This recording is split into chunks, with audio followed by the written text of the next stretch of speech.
Hello there, and welcome to another episode of Around the World in 40 Tales. My name is Doreen Vanderstoep, and I'm here with my friend and fellow Storytelling Alberta member, Mindy Woolcott. Welcome, Mindy.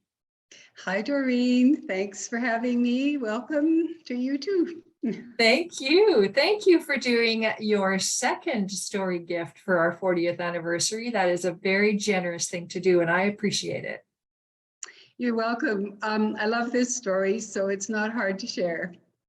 For sure. And just to let everybody know, Mindy is going to share a story from Cuba called Martina, and we're so grateful for it. Before I introduce you, Mindy, I would like to just acknowledge, in the spirit of gratitude and reconciliation, that Storytelling Alberta operates on the traditional territories of the Indigenous signatories to Treaties 4, 6, 7, 8, and 10. This land includes the Métis settlements and the Métis Nation of Alberta. Now, Mindy Woolcott is a retired French immersion learning disabilities teacher who used fables, folktales, and legends extensively in her profession.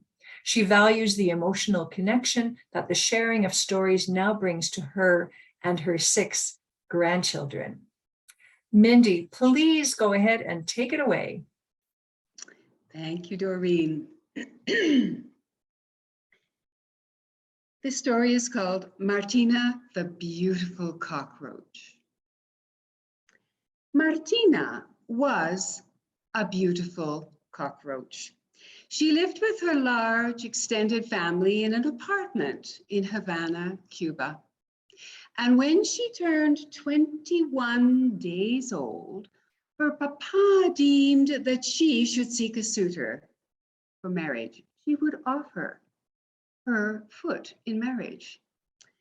Now, Martina had many expectations about a husband, but she didn't really know what she was in for. She was rather caught up with the excitement, for there were gifts that were given to her. There was a lace shawl, una mantilla, that her mama gave her, and her tia, her auntie, gave her a piñete to adorn herself. Her father sent out El Perico, the parrot, far and wide, from El Prado to El Morro, the fortress in Havana, to spread the news that suitors could come calling. The very best gift, though, that Martina got was from her grandmother, her abuela. Martina, said her grandmother, you are very beautiful. You will have no trouble finding suitors. But finding the right one with the good character may be more difficult. You will have to do the coffee test. The coffee test? Abuela, what is that? Well, when your suitors arrive, you offer them a cup of coffee and then you spill it on their feet. Grandma, why would I do something like that? You will see their reaction to you when they are angry, and that is how they will treat you in your married life. Ah, Martina understood. Now, the first one to come calling was Don Gallo, the rooster, and he walked up the steps toward the balcony where Martina was sitting. She'd crossed her leg over leg over leg, and she was waiting very primly for her suitor. Don Gallo thought, that Martina will look so well on my wing. And he came in and sat down, came into the balcony. Café, señor? Asked Martina. He nodded yes, and instantly on cue, Abuela came out with a tray and 2 cups of coffee. Martina had noticed his very fine leather shoes when he entered, and she was a little nervous, but like she was told to do, she spilled the coffee on Don Gallo's feet, and with a "Kiki-riki-ki, you clumsy cockroach," he screeched in anger. Oh, señor, señor, I am so sorry, said Martina. I will wipe it up.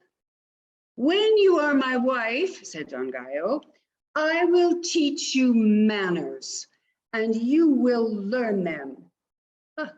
That is a very generous offer, Senor Gallo, but there is one thing. I will not be your wife. You are too cocky for me. Be gone with you, váyanse. And he was gone. The next suitor to appear was Don Cerdo, Senor Pig. And when Martina caught a whiff of him coming up the stairs, the tiny little hairs on her legs began to curl. Hello, senor. Is that a new cologne you are wearing? No, said Don Cerdo. That is how I always smell. And my house smells like this too. Nice, isn't it? Martina hurried out to get the coffee as fast as she could go. She brought it in and poured it as directed, and splash onto Don Cerdo's feet it went. Oh, what a terrible tragedy. Look what you have done to my shoes, said Don Cerdo. Martina thought, what a ham. And she sat back and she looked at him. I will have you cleaning my shoes and a lot more when we're married, he said. Thought Martina, that is a very humble offer, senor, but no thank you. I will not wed you. You are too boorish for me. Be gone. And he was. Well, Martina was beginning to wonder if she would ever make the match of her life when the third suitor arrived, only he sneaked over the railing and with his oily hands, he touched the mantilla, the lace shawl that Martina was wearing. She didn't see him come and she turned and she said, you shouldn't sneak up on a lady like that. And he replied, I don't sneak, I creep. And she said, well, I've had enough creeps for today. Thank you very much. I'll go get some coffee. And she had an uneasy feeling. Thus, she brought 2 pots of coffee out, quite a good quantity, and she offered it to him and generously slopped it on his feet. At that moment, he turned colors. He turned 4 shades. He went from orange to yellow to red to purple, and he shrieked at her, I didn't come here to eat you. I mean, to propose to you and have you spill all over me. Well, said Martina, you will be gone soon because I would never marry you. You are distinctly cold-blooded. And he was dispatched. Well, Martina was getting quite forlorn. She spoke to her grandmother about all of these things, and her grandmother said, Martina, have you noticed the little mouse down in the garden? He's very cute, you know. Why don't you go and introduce yourself? And Martina thought, oh, that's not quite right. Me introduce myself to him. Well, do you know his name, Abuela? Yes, he's called Don Pedro. Don Pedro is his name. Go, Martina. Give me your peñete, give me your mantilla, and just act natural. So down the stairs she went, and she saw the fine-looking brown mouse, and her heart started to go ticky, ticky, tick, ticky, tick, ticky, ticky, tick, ticky, tick.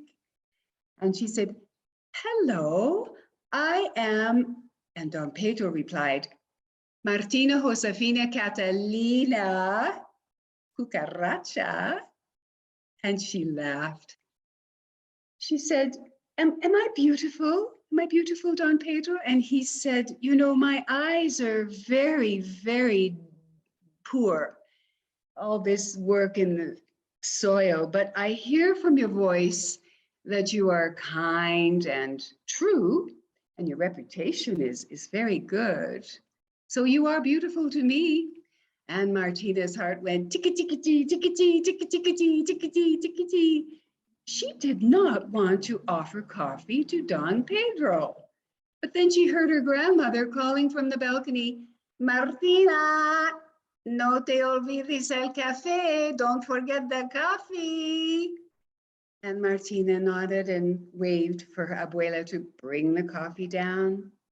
It was placed on a stump, and then abuela went back up the stairs. And Martina was just about to pour the coffee into a cup when Don Pedro took it from her hand. And he poured a cup and he splashed it on her feet. So now the coffee was on the other foot, so to speak. She laughed. She knew she had found someone with whom she would be happy, and her heart went tick, tick, tick, tick, tick, tick, tick, tick, tick, tick. She said to him, Don Pedro, how did you know about this coffee test? And he looked at her lovingly and he said, Martina, I too have a Cuban grandmother. That's the end. Thank you, Mindy, for that delightful story. And you tell it so well. Thank Much you. appreciated. Thanks very much. If anyone wants to reach out to Mindy or anyone at Storytelling Alberta, they can email us at info@storytellingalberta.com. And do visit our website, www.storytellingalberta.com, because we have all kinds of links to story offerings, including another one by Mindy that you should definitely listen to. And lots of things to listen to there in celebration of our 40th anniversary. Thank you all for joining us around the world, and a special thank you to you, Mindy, for your gift of story. Thank you, Doreen. Long live story.